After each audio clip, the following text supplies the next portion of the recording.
Hey everyone, thanks for tuning back into Zero Podcast. On episode 5 of the series, today's guest is Alex Libertas. He's the founder of TheDailyChain and he's also a freelance cryptocurrency content writer. But before we get into the episode, we just wanted to ask, would you follow us on our official Twitter? That's at @0_podcast, ZER0_podcast. It means a lot to us.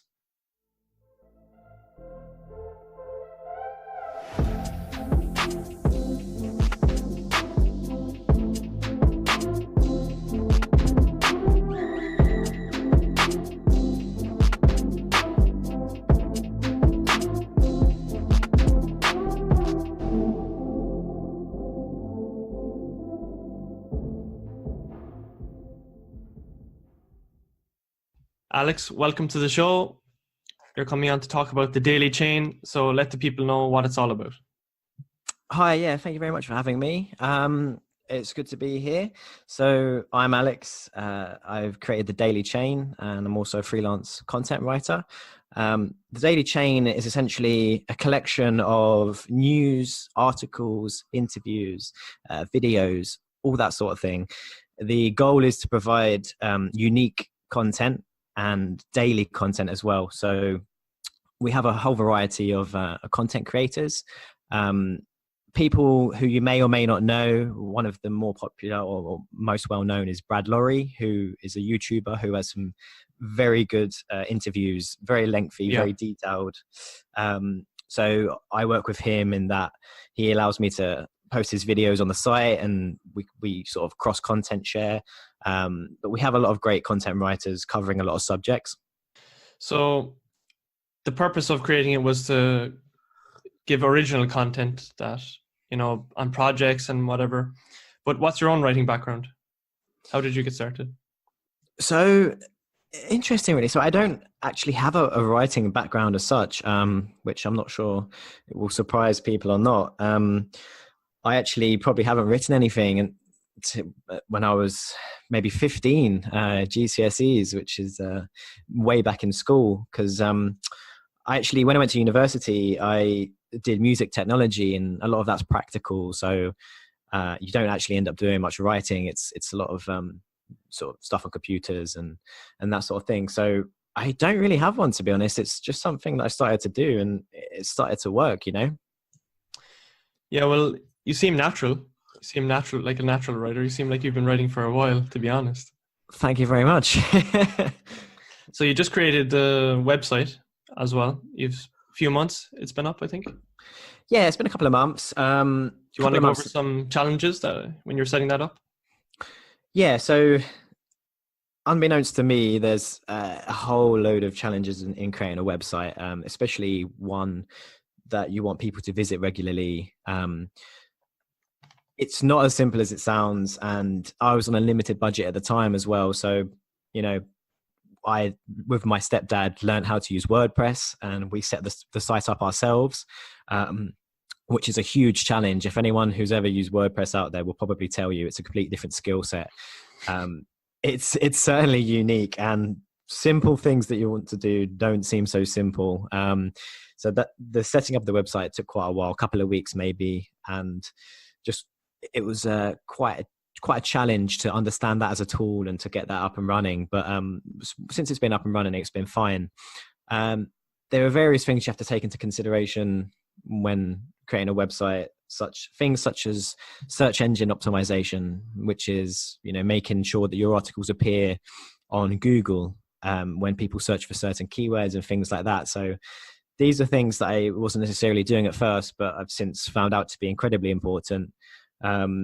I spoke to a lady called Kristen Colwell, who is obsessed with coffee. You might know her from Twitter.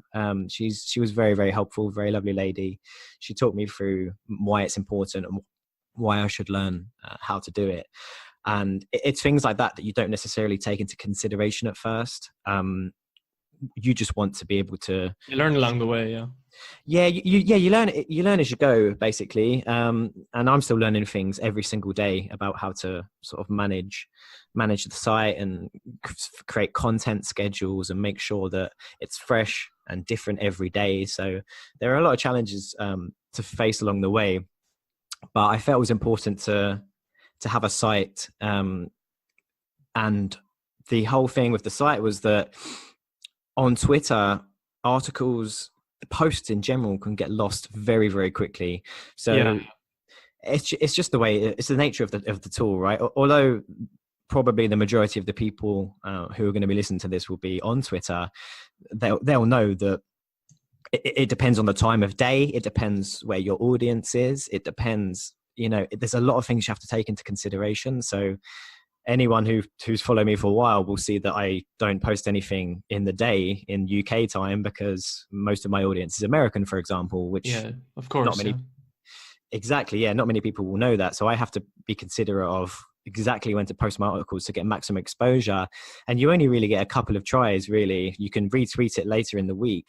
But if you've created some really good content and you want to get people to see that, then it can get lost. It can get lost very, very quickly. So the idea with the Daily Chain is that you have this other place you can go where it's all crypto related. It's all educational. There's a lot to learn. I like to think that some of the articles are very different from what people may have seen. Some of the opinion pieces, for example. Yeah, I'd be inclined to agree. Definitely.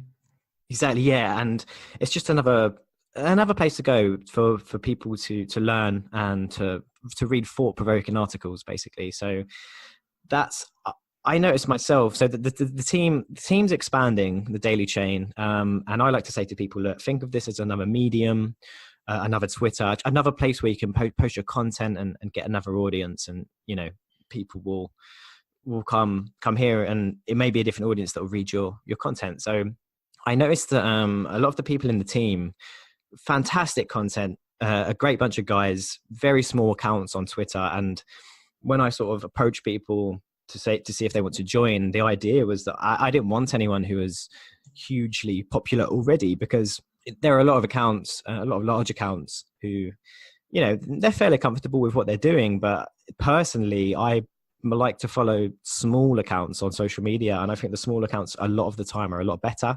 They try a lot harder and they work a lot harder. And a lot of the content people produce doesn't necessarily get seen as much as it should. And I think that's a bit disappointing, to be honest. Yeah, I have to agree. I appreciate that you're giving, smaller writers, so to speak, an opportunity to be part of the team. So in regards to content, you recently published an article yesterday about mental health. Do you want to talk a little bit about that? Yeah, sure. So it's something I've been wanting to talk about for a while now.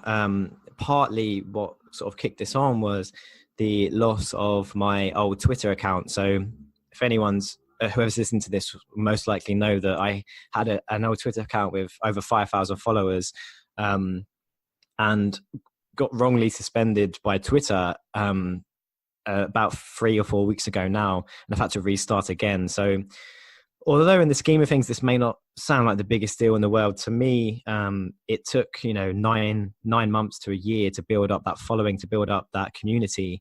And not many people will know this, but that was the primary source of traffic to the website.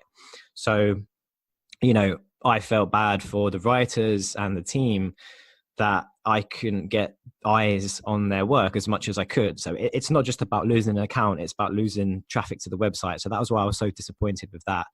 And it's really hard to take, to be honest, because it's something you've worked hard for. And I think anyone who followed my old account knows that I don't engage with trolls. I didn't swear, I didn't offend anyone, I didn't target, I didn't harass anyone. So in my eyes, I did nothing wrong at all. And have Twitter reached out to you yet, or no? So this is the thing. So when they reply to you, it's all automated. I'm yet to speak to a human, and I'm yet to even know why I was suspended. So I am in the dark, to be honest. Yeah, that is no fun, for sure. Especially, like you said, 9 months, 5,000 followers. Do you want to kind of touch on the mental health article? You said that kind of took a toll on you. Yeah, of course. It's like I say, you work for a long, long time, and anyone that's built up an account from the ground up knows how difficult it is to do that. Anyone who has tried to build up a content account also it's harder than to build up a trading account or like a TA account. It takes a longer time to do, because at the end of the day, TA accounts are there to make you quick money, and that's what people like to see, right? So yeah, that was really, really disappointing. I was down for a good few days, like really, really down, considering what's the point? What's the point? I've done nothing wrong, and I've lost everything that I've worked for over the last nearly a year. So that kind of got me to thinking about, some of the other issues I've had to deal with as well in terms of confidence as a writer. Like I say, I don't have prior experience to this. I didn't study writing or English at university. I've just started doing this off of my own sort of accord. So there's a lot of issues that people are dealing with, and I don't think people talk about it that much. I think one of the most important things is mental health, to be honest. And 100%, yeah. 100%. It doesn't get talked about enough. And I felt like if I had a platform, which I do, I now have, I can publish to various places on Medium. I have the website and I have my own account. Then it might sort of help out some other people along the way that might not necessarily have spoken to anyone about it and that sort of thing. So it actually felt like a bit of a relief to talk about this, because when you thought about something so long in your head and it's hard to articulate, it just sort of stews in your brain. So it was really nice to be able to get this article out, and we'll link the article after the show for anyone who'd like to read it. But and have you gotten a lot of feedback since you posted that article? Oh, massively. So in my sort of exactly what I thought would happen, to be honest, in my DMs, everyone's saying how good it was of me. And if you look at some of the threads, you'll see people telling their own stories, which was really interesting to see. So a bunch of different people on the thread when I posted said, I've suffered from X condition and I've had this for a while, and I was addicted to so-and-so. And it's like someone, like I say, has this platform, starts speaking about something, and then other people feel comfortable well, it's a stigma, isn't it? We have to break it slowly, but it has to be broken. I mean, things don't get resolved unless you talk about them more. There's no point in keeping them in the dark, Exactly. I feel that it's more so important in an environment like we're in. So I think it's a bit of a breeding ground. Like, a lot gets said for the toxicity. Yeah, so this leads into the toxicity. Yeah, for sure. Exactly. Yeah. Twitter at times can be a pretty nasty place, is what I found. And I think a lot of people agree with me that it can be very, very negative. It's relentless at times. Yeah. Relentless at times. It's a lot of trolls. There's a lot of hate. And, I guess it's sort of related to the market conditions, in the sense that it's an environment where people probably have lost a lot of money, people have lost a lot of money. People are down. I think a lot of people have left the space, and a lot of people are angry that for various reasons. And rather than be productive about it, it's just unfortunate that they like to take it out on other people, Yeah, definitely. I mean, lots of people leave the space because they don't get the financial rewards that they envisioned when they first got in, even though people come in, and they don't have any experience in trading and they expect to do a 100x or so on and so forth. That's not how it works, It's not how it works at all. And I think that's a very good point. And I'm not sure about you, but personally, I was exactly like that. I saw crypto as a get rich quick. I think everybody did at some point. Yeah. Exactly. And this was at a point where, it was in the height of a bull run. I didn't even know what a bull run was when I first started in Twitter. I didn't realize we were in one. It's something you learn over time. But one thing I would say is that over the last, a year to 14, 15 months, I think a lot of the people who have seen it as a get rich quick scheme have either left or have realized that if they want to stay here, they need to be productive. Educated. Definitely. Exactly. Yeah. You took the words out of my mouth pretty much there. Yeah. It's so great to see. So, I've been so pleasantly surprised over the last few months, and ever since I started doing my own, with the website and my own writing, the amount of people in my DMs who will be like, check out this article I've written, check out this website I've been working on, look at this app I'm working on.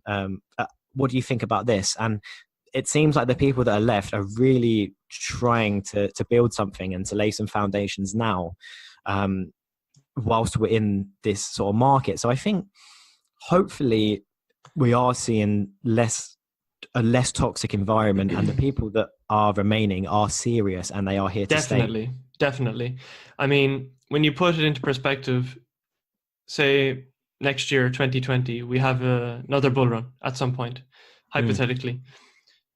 New people coming into this space are going to need to be educated on what this stuff really is. And articles like the Daily Chain, platforms like that, I mean, it's going to gain a lot of traction from people coming in.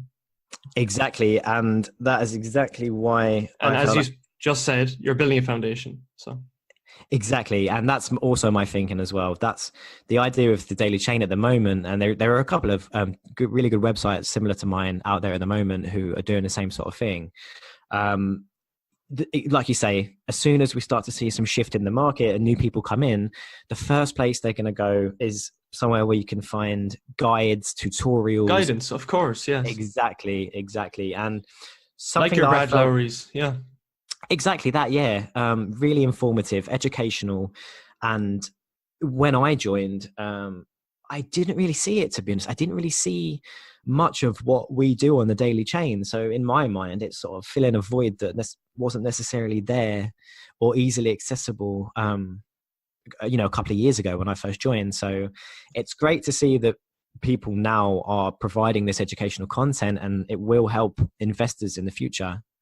So essentially, you've built something that you wish you had when you started.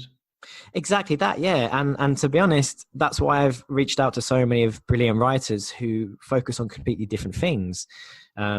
Because it's not just, there's so many different parts to crypto. If you don't want to trade, you might be interested in running some masternodes or staking or Yep. researching the fundamentals. And these are all things that require guidance, tutorials, certain skills. And like I say, yeah, I mean, couple of years ago, a lot of the material it may have been there. It's very scattered. Yeah, So agreed. Yeah. yeah, so that was another big reason behind starting the Daily Chain. So I kind of wanted to get to know you a little bit more personally, so our listeners can, know your background a bit more. How did you actually stumble into cryptocurrency? So I joined a company who offered shares as an incentive to join, and this would have been, like I say, probably summer of 2017. And I didn't really know anything about shares and stocks and bonds and finance, and to me, it was a strange world that I didn't think was accessible unless you had some finance degree or, one of these things that you're led to believe. I Yeah, feel yeah. so.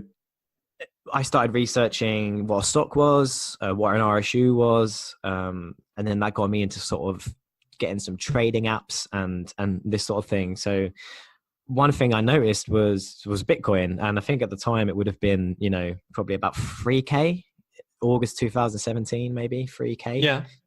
And what I would do was Just before the real run up.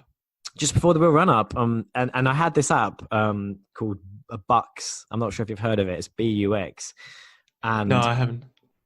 so it's a mobile app, and I didn't really know much about it. And this is a traditional stock market trading app. Yeah. So, but it also had some forex indices, and it also had, like I say, Bitcoin. And without even knowing, it basically it was so bad. It has a left arrow and a right arrow, and you can scroll in the middle, and it's like ×2, ×3, ×4, ×5. So I didn't really know what I was doing. What it actually was doing, if you click the right arrow ×5, it's market buying at 5 times leverage, which is mad, right? Yeah, it's crazy. Yeah. I'd never do that now. I'd never do that. Like, I No, don't we even have trade. BitMEX 100x leverage. Exactly. I don't even, I've never made a trade on BitMEX. I don't trust myself with that at all. And there was this app. But the funny thing was, because obviously Bitcoin was going up so much, I was smashing 40% trades, and I was like, oh, this is easy. Yeah, This everybody is thinks they're a genius when it's parabolic. Yeah, definitely. exactly. I was like, oh, this is so easy, so easy. So I was like, oh, I'm making To be fair, at that point, you could have invested in any crypto and it could have doubled, tripled, 10x'd. I mean, ICOs exactly. went insane at that point. It was a very, very lucky time to be doing that sort of thing. But obviously, then you look at, I looked into Bitcoin more, and found all sorts of communities. Where did you Which first is, read about Bitcoin? Do you mind me asking? I can't remember. Do you know what? It's one of them things where I was aware of it for all of the years it was there. It's so deep in the background though that Yeah, it me was too. never. Because for Yeah. me personally, it was Andreas Antonopoulos' YouTube video completely threw me down the rabbit hole.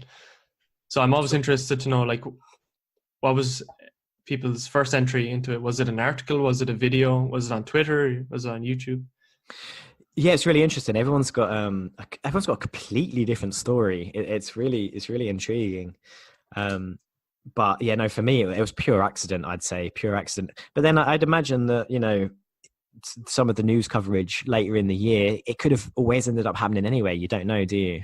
But when did you have the hallelujah moment when you researched the fundamentals, when you realized this is serious technology?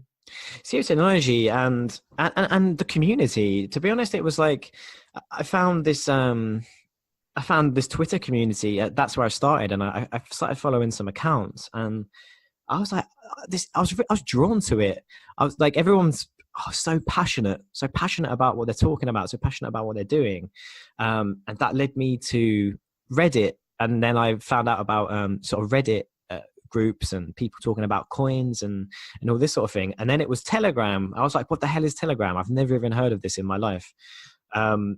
Discord, I'd had no idea what Discord was, and these new sort of social media outlets were popping up that I'd never heard of, but each one was very unique in its own right as well. Yeah. So I'd find that I'd get interested in a coin, find out a little bit about it, and then jump in a Telegram and just be chatting to people for hours about the coin, the project, the team, where they think it's going to go.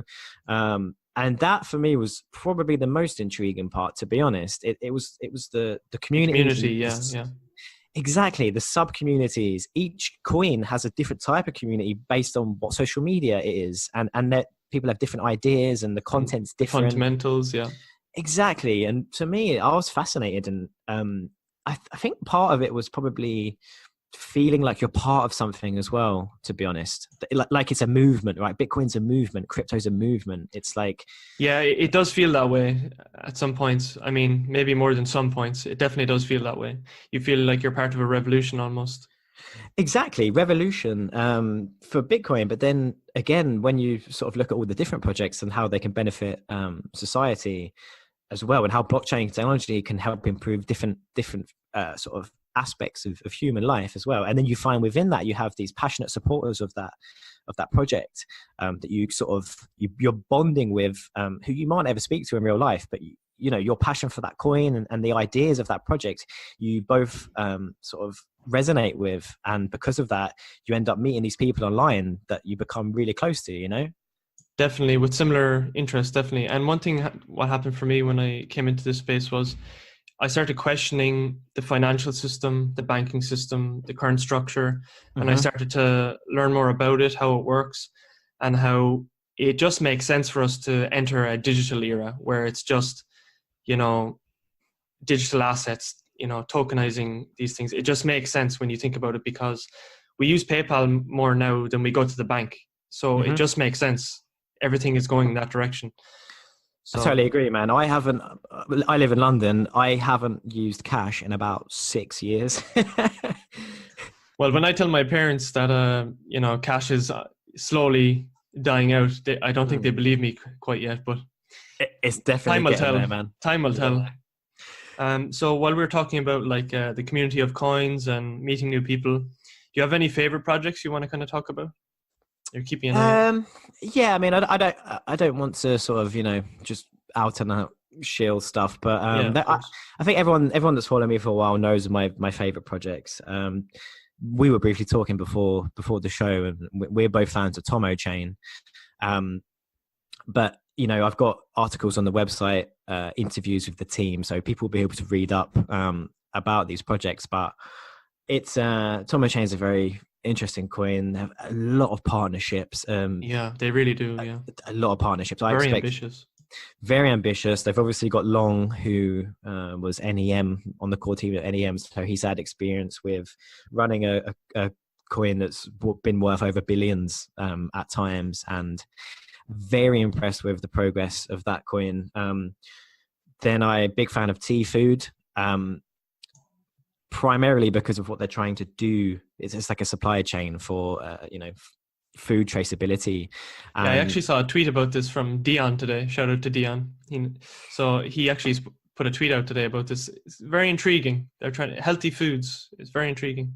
It's great. So when I interviewed them, I also had to do like an intro, and foodborne diseases around the world, like you'll be shocked. The statistics, you'd be absolutely shocked, and it all comes from just not being able to trace where food's coming from. But this isn't just in poorer countries. This is in California. This is in places that you may not necessarily expect, but because the supply chain, the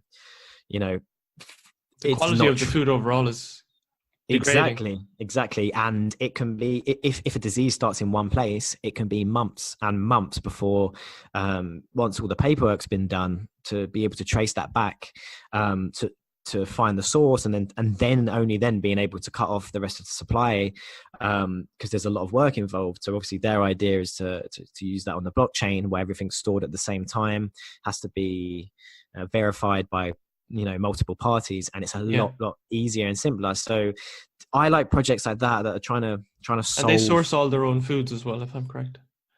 Yeah, so they have sort of, I think Vietnam is their like main base, and they have all sorts of foods out there that they, like I say, it's from farm to table basically. So it tracks every single step of the chain, and like I say, that's what I like about projects like that. They're actually trying to solve real life issues that they're using blockchain tech to benefit humanity, basically. Yeah, I'm a big fan of those projects as well. So those are your two you're a big fan of. So looking into the future a little bit, what are your thoughts on the market over the next couple of years? Do you think the 2020 halving will have a huge effect? Do you think it will have minor? Will it vary on different things? Yeah, I mean, to be honest, like, I'm not really a trader anymore. And to me, I don't really check Delta that much, and I don't really check the price of Bitcoin. So what I've decided to do is become a part of crypto itself, become a part of the market. So, my focus is fully on being part of the community that's providing all of this content, adding value, helping people out, being a part of this movement and this revolution. Because then, sometimes I found myself absolutely obsessing over prices of things, and it's a very volatile place, right? So definitely, it's hard to deal with. Like, psychologically, your portfolio, you'll be over the moon one day because you're up, £500 or whatever it might be, and within 4 hours you could be back to where you were. So it's like, it can be very stressful, I think, for how quickly things move. So for me, I'm more now looking at long-term holds. If I do trade, it'll be medium to long term, something where I can we're very similar in that sense. Yeah, I'm long term. Pretty much all my holdings are long term. Exactly, and it makes sense if you have that sort of mentality where you may be constantly checking things, or you're gonna get stressed, and you can't necessarily handle the short term emotions. Like, emotions in trading is obviously a huge thing. It's so relieving to think, okay, let's just zoom out to the one day, put this trade on, come back in 2 weeks, see where we're at. It's just a lot more easy to handle. Definitely, yeah. So it depends what type of person you are, I guess. But to be honest, that's my personal opinion. So for me, it's about, making, every time I get some money from my job or wherever it might be, put them into good coins that I'm happy with. And then keep working on improving the community, and then good things will come. Yeah, I respect that. I mean, you're not too worried about price. You're more worried about how you can add value to the space. Yeah.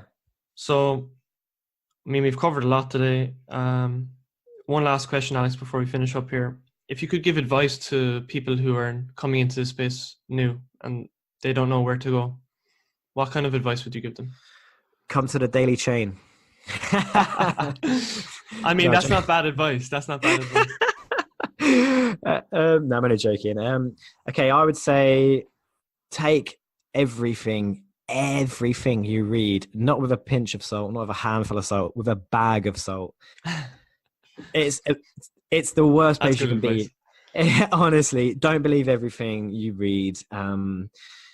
Shills is an interesting situation, and if you don't understand what it is or why it's happening or why someone Yeah, shills, 100%. You can fall into that, definitely. honestly, and some of the terminology, I don't want to name names, but like a famous YouTuber, um, you know, if you clickbait videos, this is how you 100 times your account in less than 3 weeks, stuff like that.